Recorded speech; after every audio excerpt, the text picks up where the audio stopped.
नमस्ते और हमारी आज की खास चर्चा में आपका स्वागत है। नमस्ते। आज हम जेम्स क्लियर की एक बहुत ही मशहूर किताब है एटॉमिक हैबिट्स या परमाणु आदतें, उसके सारांश से निकले कुछ अहम विचारों पर गहराई से बात करने वाले हैं। जी हाँ, काफी दिलचस्प किताब है ये। किताब का जो एक बड़ा आइडिया है वो सुनने में बड़ा सीधा सा लगता है, पर है बड़ा गहरा कि कैसे रोज के छोटे छोटे मतलब जो लगभग नजर भी नहीं आते वैसे बदलाव हमारी जिंदगी में बड़े कमाल के नतीजे ला सकते हैं। बिल्कुल। तो आज हमारा मिशन यही है कि अच्छी आदतें बनाने और बुरी आदतों को समझने उनसे पीछा छुड़ाने के लिए किताब के जो सिद्धांत हैं, जो तरीके हैं, उन्हें समझें। हाँ, प्रैक्टिकल तरीके क्या हैं उन पर बात करें। चलिए एक बहुत मजेदार बात से शुरू करते हैं।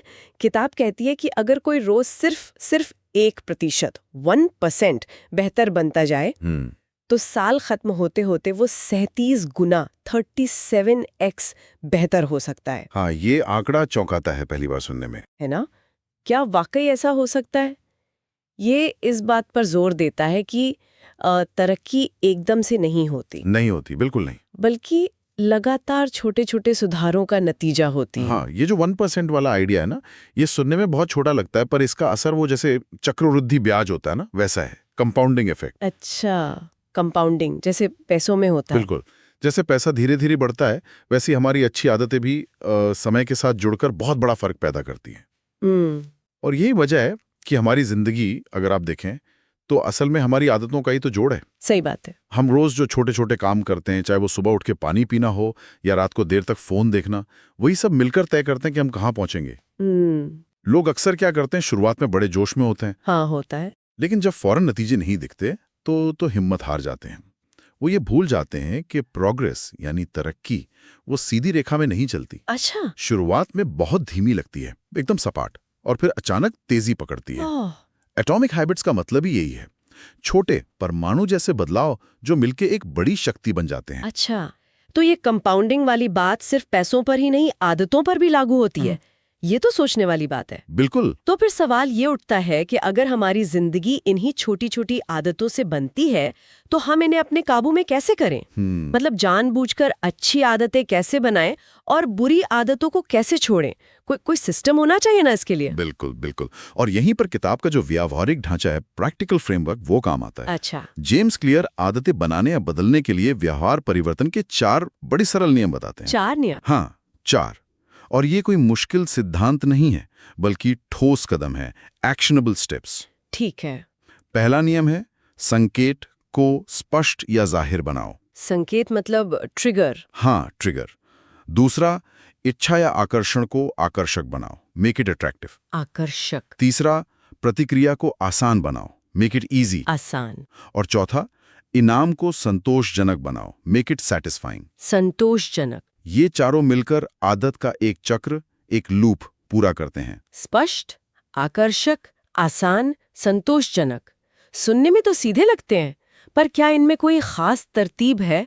मतलब कोई एक नियम दूसरों से ज्यादा जरूरी है या इसी क्रम में अपनाना होता है? ये बहुत अच्छा सवाल पूछा। देखिए, वैसे तो ये चारों नियम एक साथ काम करते हैं, एक लूप की तरह चलते हैं। संकेत इच्छा को जगाता है, इच्छा से प्रतिक्रिया होती है और प्रतिक्रिया से इनाम मिलता है, जो फिर उस संकेत को और मजबूत करता है। अच्छा, ये एक साइकिल है। हाँ, एक साइकिल। हालांकि चारों जरूरी हैं, पर शुरुआत हमेशा संकेत से होती है, क्यू से। ओके। अगर आदत शुरू करने का इशारा ही साफ नहीं होगा तो बाकी के कदम वो आएंगे ही नहीं। सही बात है। इसलिए पहला नियम यानी संकेत को स्पष्ट बनाना, वो समझ लीजिए नींव का पत्थर है, फाउंडेशन स्टोन। ठीक है, तो पहले नियम पर आते हैं, संकेत को स्पष्ट बनाना। इसका मतलब हुआ कि आदत शुरू करने के लिए जो ट्रिगर या याद दिलाने वाली चीज है वो एकदम सामने होनी चाहिए, अनदेखी ना रह जाए। बिल्कुल। जैसे किताब में उदाहरण दिया है कि अगर सुबह उठ के कसरत करनी है तो रात को ही जूते बिस्तर के पास रख दो। हाँ, ये जूते वाला उदाहरण बहुत अच्छा है, क्योंकि ये दिखाता है कि संकेत कितना सरल हो सकता है। बात सिर्फ याद दिलाने की नहीं है, बल्कि उस काम को शुरू करने के लिए जो दिमागी बोझ है ना, मेंटल एफर्ट, उसे कम करने की है। अच्छा, एफर्ट कम करना। हाँ, जब जूते सामने दिखेंगे तो सुबह उठकर सोचना नहीं पड़ेगा कि अरे हाँ, कसरत करनी थी। वो पहला कदम उठाना थोड़ा आसान हो जाएगा। सही है। और इसका उल्टा भी उतना ही सच है। अगर कोई बुरी आदत छोड़नी है तो उसके संकेत को छुपा दो या मुश्किल बना दो। छुपा दो?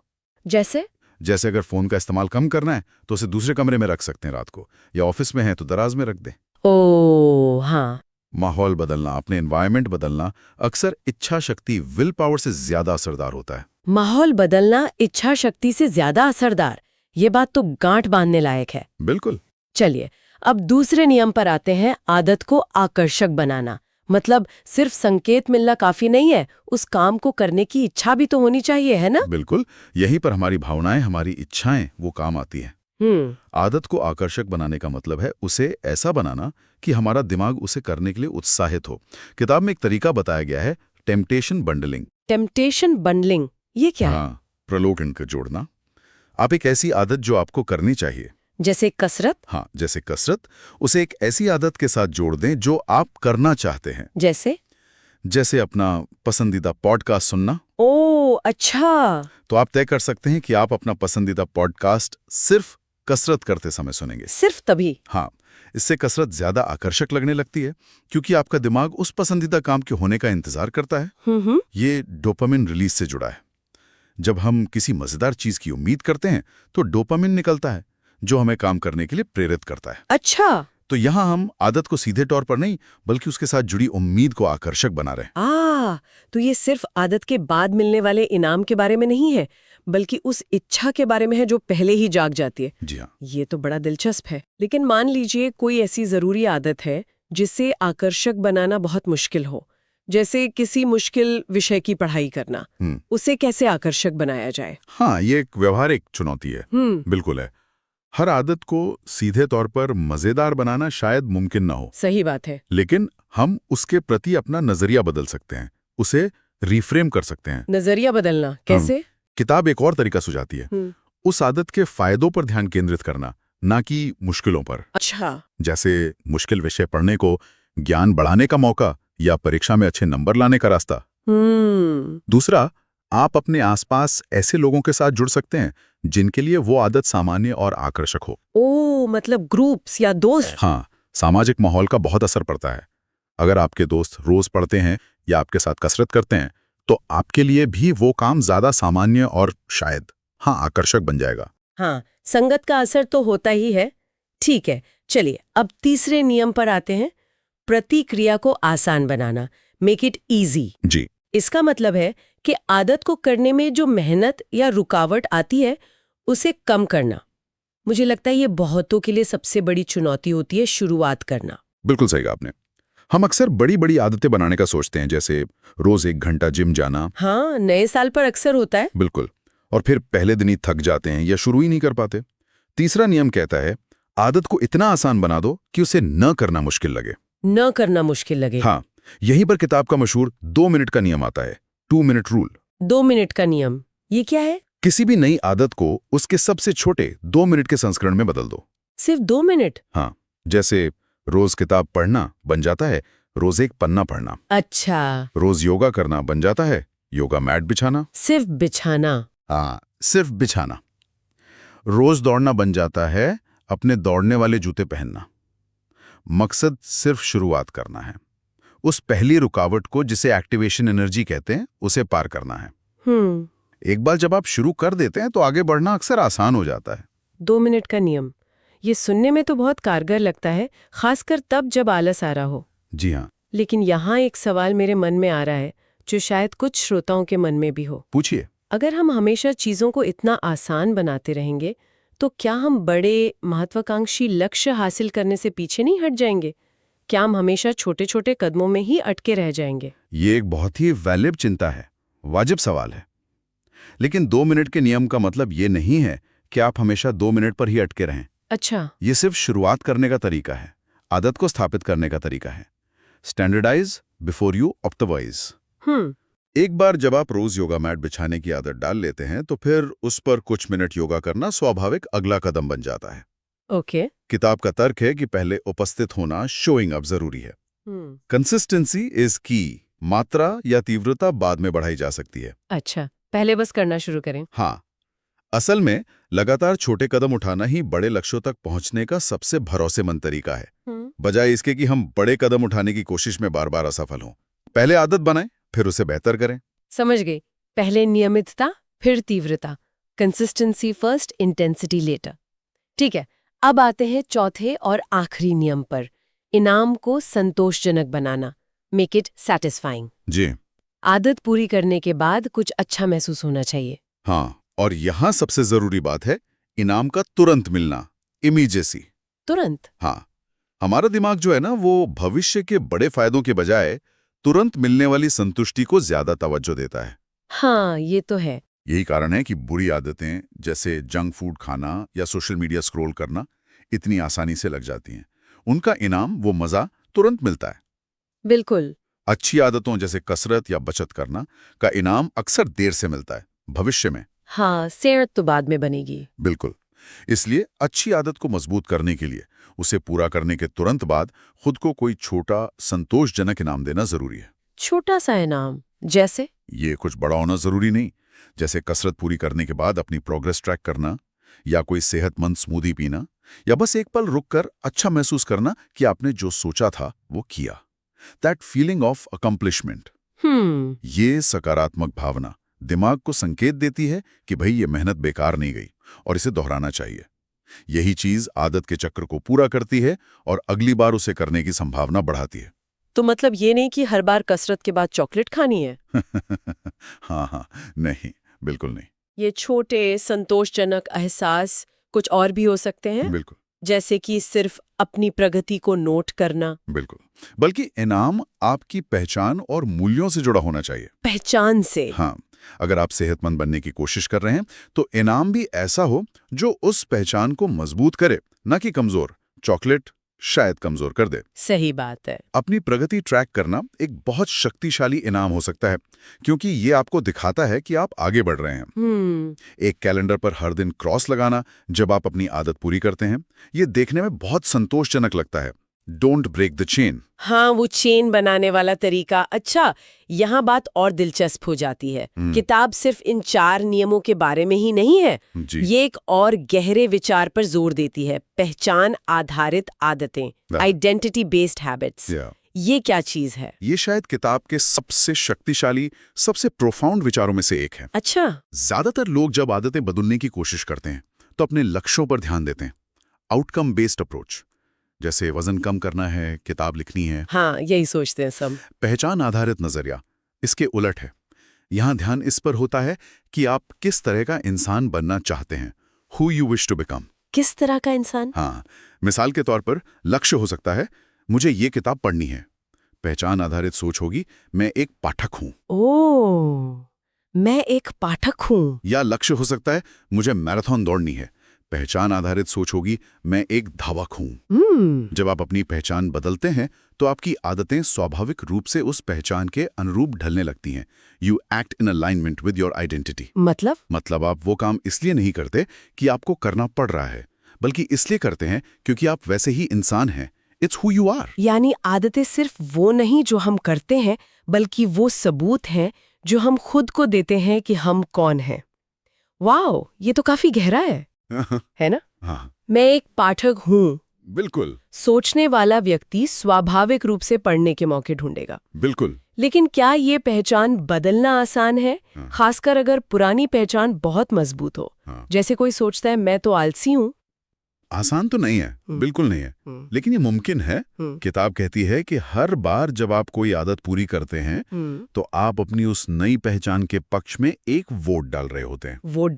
हाँ, casting a vote for your new identity. हर बार जब आप कसरत करते हैं, आप मैं एक सेहतमंद इंसान हूँ के पक्ष में वोट डालते हैं। अच्छा। हर बार जब आप लिखते हैं, आप मैं एक लेखक हूँ के पक्ष में वोट डालते हैं। शुरुआत छोटे कदमों से होती है। 2 मिनट का नियम याद है? बिल्कुल। लेकिन ये छोटे छोटे काम धीरे धीरे आपके आत्म छवि, सेल्फ इमेज को बदलते हैं। ये अंदर से बाहर की ओर बदलाव है जो ज्यादा टिकाऊ होता है। तो ये चारों नियम, संकेत, आकर्षण, आसान और इनाम, असल में हमें अपनी मनचाही पहचान बनाने में मदद करते हैं, छोटे छोटे सबूत इकट्ठे करके। बिल्कुल सही समझे आप। ले हेल्प बिल्ड द एविडेंस। और आपने पहले माहौल की बात की थी, क्या पहचान और माहौल का भी कोई रिश्ता है? बिल्कुल है, बहुत गहरा रिश्ता है। हमारा माहौल हमारी पहचान को मजबूत या कमजोर कर सकता है। कैसे? अगर आप एक सेहतमंद इंसान बनना चाहते हैं लेकिन आपका किचन जंक फूड से भरा है, तो आप लगातार अपनी इच्छा शक्ति से लड़ते रहेंगे। It's an uphill battle. हाँ, ये तो है। किताब कहती है कि सबसे अनुशासित लोग अक्सर वो होते हैं जिन्हें अपनी इच्छा शक्ति का सबसे कम इस्तेमाल करना पड़ता है। ऐसा क्यों? क्योंकि उन्होंने अपना माहौल ऐसा बना लिया है जो उनकी अच्छी आदतों का समर्थन करता है। Environment design. अच्छा। सिद्धांत वही है, अच्छी आदतों के संकेतों को स्पष्ट और सुलभ बनाएं, जैसे फल सामने रखें, किताब बिस्तर के पास रखें, और बुरी आदतों के संकेतों को अदृश्य या मुश्किल बना दें, जैसे टीवी का रिमोट छुपा दें या सोशल मीडिया ऐप्स फोन की होम स्क्रीन से हटा दें। अपने माहौल को अपनी मनचाही पहचान के अनुरूप ढालना आदतें बदलने का एक बेहद असरदार और शायद अंडररेटेड तरीका है। तो इसका मतलब सफल लोग शायद ज्यादा इच्छा शक्ति वाले नहीं होते, बस अपने आसपास का माहौल बेहतर तरीके से डिजाइन करते हैं। ये तो काफी राहत की बात है। हाँ, काफी हद तक ये सच है। मुझे लगता है हम अक्सर इच्छा शक्ति को जरूरत से ज्यादा महत्व देते हैं, और ये हमें किताब के एक और अहम नुक्ते पर लाता है, लक्ष्य बनाम प्रणाली, गोल्स वर्सेस सिस्टम्स। हाँ, ये एक और महत्वपूर्ण अंतर है। किताब जोर देती है कि हमें सिर्फ लक्ष्यों पर ध्यान केंद्रित करने के बजाय उस प्रणाली पर ध्यान देना चाहिए जो हमें उन लक्ष्यों तक ले जाएगी। प्रणाली मतलब? प्रणाली यानी आपकी दैनिक आदतें, your daily habits, your system. लक्ष्य आपको दिशा दिखाते हैं, डायरेक्शन देते हैं, लेकिन प्रगति प्रणाली से होती है। Progress happens because of the system. अच्छा। सोचिए, किसी भी खेल में जीतने वाले और हारने वाले दोनों का लक्ष्य तो एक ही होता है, जीतना। हाँ, सही है। फर्क उनकी तैयारी की प्रणाली में होता है, उनकी रोज की प्रैक्टिस, उनकी आदतें। किताब का तर्क है कि अगर आप अपनी प्रणाली, अपनी आदतों पर ध्यान केंद्रित करेंगे तो लक्ष्य अपने आप हासिल हो जाएंगे। Winners and losers have the same goals but different systems. बल्कि कई बार लक्ष्य हासिल करने के बाद भी अगर प्रणाली मजबूत ना हो तो लोग वापस पुरानी आदतों पर लौट जाते हैं। हाँ, ये भी देखा, वजन कम किया, हाँ, फिर बढ़ गया। बिल्कुल। इसलिए प्रक्रिया पर, प्रोसेस पर ध्यान देना ज्यादा जरूरी है। Fall in love with the process. मतलब रोजाना की छोटी छोटी जीतों पर ध्यान देना, ना कि सिर्फ अंतिम मंजिल पर। ये वापस हमें उसी 1% वाले नियम पर ले आता है ना? बिल्कुल, कि रोज थोड़ा थोड़ा सुधार करते जाना ही असल खेल है। बिल्कुल, यही पूरी किताब का सार है, निचोड़ है। असाधारण परिणाम, रिमार्केबल रिजल्ट्स किसी एक बड़े कारनामे से नहीं आते। नहीं, वे समय के साथ लगातार छोटी छोटी परमाणु जैसी आदतों को दोहराने से आते हैं। यह सफलता का चक्रवृद्धि प्रभाव है, कंपाउंडिंग इफेक्ट ऑफ सक्सेस। हर दिन का 1% सुधार शायद उसी दिन महसूस ना हो, लेकिन जब आप पीछे मुड़कर देखते हैं तो महीनों और सालों में हुआ बदलाव हैरान कर देने वाला होता है। सही है। यह एक धीमी प्रक्रिया है, धैर्य की मांग करती है, पेशेंस चाहिए, लेकिन यही स्थायी बदलाव का, लास्टिंग चेंज का रास्ता है। तो अगर हम आज की पूरी बातचीत को समेटे तो मुख्य बातें क्या निकल कर आती हैं? जी, सबसे पहले वो 1% बेहतर बनने का शक्तिशाली विचार कि लगातार छोटे सुधार बड़े नतीजे देते हैं। हाँ, कंपाउंडिंग। फिर व्यवहार बदलने के वो 4 नियम, संकेत को स्पष्ट करो, मेक इट ऑब्वियस, आदत को आकर्षक बनाओ, मेक इट अट्रैक्टिव, प्रतिक्रिया को आसान बनाओ, मेक इट इजी, और इनाम को संतोषजनक बनाओ, मेक इट सैटिस्फाइंग। इसके साथ ही परिणामों से ज्यादा अपनी पहचान पर ध्यान देना, सोचना कि आप कौन बनना चाहते हैं और फिर छोटी आदतों से उसे साबित करना। Identity based habits. हाँ, और हाँ, अपने माहौल की ताकत को समझना और उसे अपनी अच्छी आदतों के पक्ष में ढालना, एनवायरनमेंट डिजाइन। बहुत जरूरी। और आखिर में लक्ष्यों से ज्यादा अपनी दैनिक प्रणाली यानी आदतों पर ध्यान केंद्रित करना। Focus on systems not just goals. एकदम सही कहा। ये सारे सिद्धांत मिलकर एक मजबूत ढांचक बनाते हैं जिससे कोई भी अपनी आदतों को समझ सकता है और उन्हें बेहतर बनाने की दिशा में काम कर सकता है।